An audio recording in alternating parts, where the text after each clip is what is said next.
زانی عورت کی توبہ کا طریقہ. اگر ایک شادی شدہ عورت سے کئی بار زنا سرزد ہو اور مختلف مردوں کے ساتھ اب وہ توبہ کرنا چاہتی ہے اور اسے بہت شدید ندامت ہے، تو اب وہ کیا کرے؟ کیا اس سے نکاح ختم ہوگا اور اس کی توبہ کے لیے کیا شرط ہوگی؟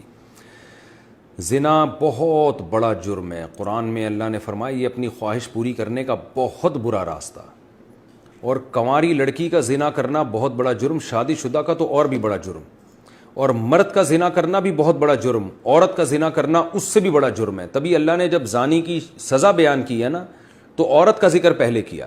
قرآن ہر چیز میں مرد کو پہلے ذکر کرتا ہے، عورت کا بعد میں.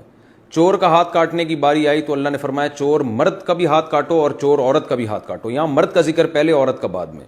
لیکن زنا کی جہاں بات آئی، اللہ نے فرمایا زانیۃ والزانی فجلدوا کل واحد منہما مئۃ جلدہ. زنا کرنے والی عورت کو بھی 100 کوڑے مارو اور مرد کو بھی.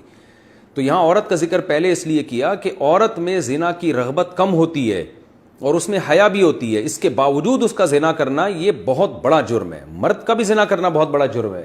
سزا اللہ نے دونوں کی ایک رکھی ہے، لیکن حقیقت میں یہ فرق ہے ان میں، یعنی عملی طور پر دونوں کی جرم میں فرق ہے. اب سزا اللہ نے ایک کیوں رکھی ہے؟ اللہ کی حکمتیں اللہ بہتر جانتا ہے. تو شادی شدہ عورت اگر زنا کرے تو یہ اتنا بدبودار جرم ہے کہ قرآن کہتا ہے کہ اگر یہ ثابت ہو جائے گواہوں سے اور اقرار سے ایک مخصوص طریقے سے، تو ان کو زمین میں گاڑ کے پتھروں سے ہلاک کر دو. تو اس لیے بھائی اگر کسی عورت سے بھی یہ جرم ہوا ہے یا مرد سے، تو یہ بہت بڑا جرم ہے، ہلکا نہیں ہے.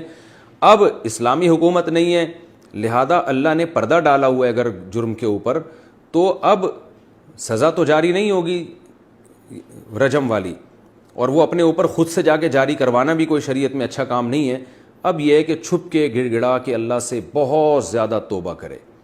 اللہ غفور الرحیم ہے، بڑے بڑے گناہوں کو معاف کر دیتا ہے. اور آئندہ کے لیے ولا تقربوا الزنا، قرآن کہتا ہے ایسے کام بھی مت کرو کہ زنا کی طرف تمہاری رغبت ہو. تو اس خاتون کو چاہیے کہ خوب گڑ گڑائے اللہ سے اور کچھ صدقہ خیرات بھی کرے، اور دوبارہ من تاب وآمن وعمل عملا صالحا، جیسے اللہ نے سورہ فرقان میں فرمایا جو توبہ کر لے گا اور اپنے عقیدے کو مضبوط کر لے گا اور آئندہ نیک اعمال اختیار کر لے گا، تو اللہ اس کے گناہوں کو معاف کر دے گا.